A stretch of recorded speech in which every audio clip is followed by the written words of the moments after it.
Yo, DanMachi, this ain't cool, man. I mean, I was expecting a bloodbath. I mean, the whole episode was pretty much like every time this juggernaut creature was on screen, people were getting ripped apart, people were getting bloody and just brutally killed. The thing is, even as someone who's brought up the fact that I've expected Bell to have the potential of losing a limb or something, whether if he has to go up against a friend or just the numerous threats that have popped up. It's just, I wasn't actually expecting it to happen, and to see old Rabbit's Foot over here lose his attack cam, and to make matters worse, you snap the boy's neck, and now he's seemingly bleeding out and dying. And if you don't have a res potion, I'm pretty damn sure there is no hope for this man. The only thing that makes me say they gotta save him somehow is that, well, he's the main character and we're not done the show yet. So what's gonna happen? Are they going to commit to killing him to then bringing him back, or is there going to be a way to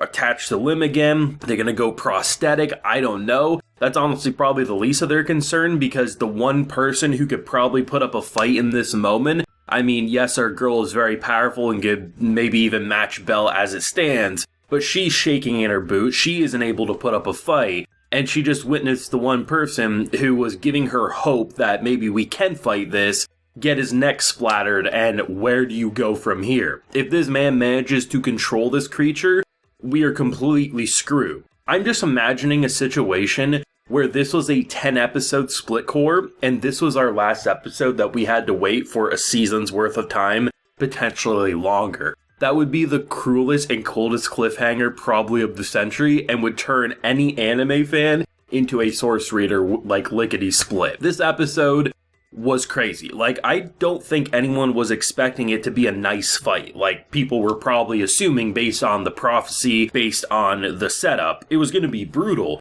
But it was just a matter of how quickly, once you start seeing this almost like skeleton dragon looking creature, it almost reminded me of like some Yu-Gi-Oh monsters where like dragons basically melted and there was just bones left sort of a thing. And to see how quick and agile it is, like when Belle's like, hey, it has no armor. I was like, yeah, that makes sense. Like, maybe if you're lucky enough, you'll be able to break a limb, but we know this thing's gonna wipe the floor with them, at least for this episode, probably next week, and then the second core would be when we might be able to deal with it. But it's just the matter of how quick it dodges and how hard it hits, and because it's basically just walking knives, that if you touch it, your finger will probably fall off. To see it bite heads off, to see it bite bodies apart, it was just like, what am I watching here? Like, of all the setup that this season has done, making us feel like this is hopeless, to then showing how they could overcome it, knowing that was just the appetizer, knowing something bigger was going to occur. The prophecy's been in our forefront every single episode for over a month now, and it was basically the establishing shot of the season. To see how they made it a billion times worse, I don't think many people, unless they read the source material,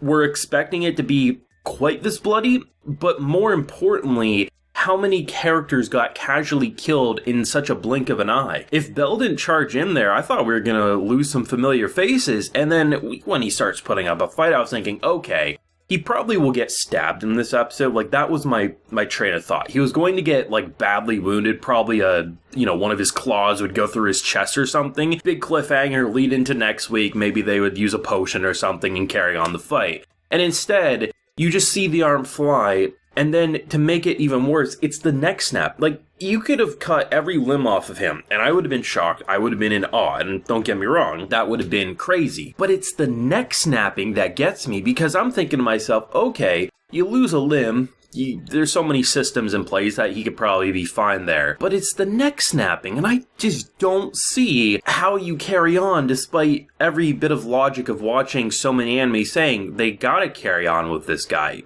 right? And that is one of the craziest cliffhangers I think I've seen this year. Might even go as far to say might be even in like top 3 for me right now.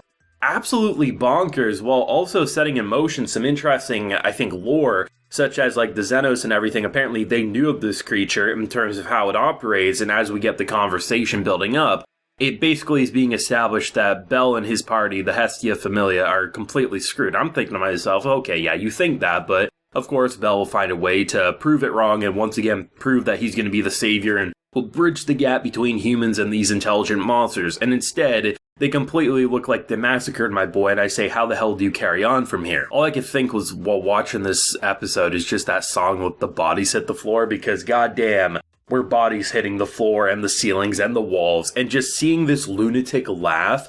I mean, if this man somehow manages to control this creature, I will be blown away. I will still wish for his death among all else, but I will be impressed if he manages to do it. The thing is, I am honestly expecting him to be, like, laughing next episode, like, you know, being like, haha, I told you guys. It's all for nothing. He tries to command it, and then probably his head gets cut off, or he gets splattered like a potato, I don't know. Either way, it feels impossible right now. Because if Bell manages to survive, he's armless on one of his hands, you snapped his neck, so unless you can do a quick res spell that puts him right back 5 minutes prior, what do you do? And honestly, I have no ideas and no theories at all. I just think we're absolutely boned, and Juggernaut has lived up to the height that this season was setting out. And I think that's something that can sometimes be hard to nail, because you're saying, oh, there's this world-ending prophecy, everyone's gonna get bloodied and killed, and you think, okay, we see Bloody Bell, or we see a dead Bell, or characters we come to know and love. We'll change the future, right? It won't come true to that degree. And then you see this episode, and we're just like, this is just the start of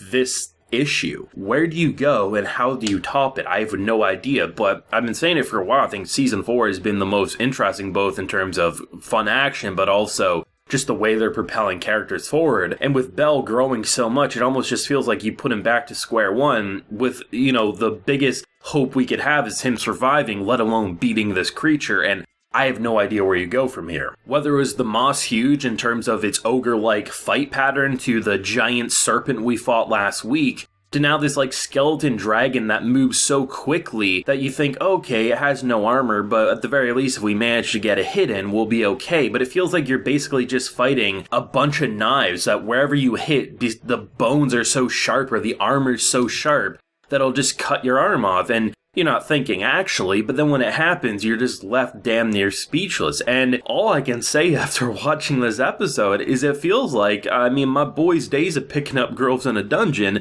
have seemingly come to a close. He managed to do it last season with our girl, and now it feels like good luck is about the best he could hope for. And I have no idea where we go from here with episode 11, but I'm definitely excited, if not pretty damn worried, to say the least, because obviously, I like where Bell's gone as a character. He's massively improved. He's grown both on combat and just leadership skills. And it feels like we're a moment away from losing it all. And I have no idea how you would continue the show without resurrection or healing. But I just don't see how either of those will happen right here. But I'm excited to see if it occurs. But I'm worried to see if it doesn't occur. But thoughts, feelings, theories, and reactions on this episode down below. Leave a like if you enjoyed and subscribe if you're new around here. Until next time, everyone, please again, have a good one.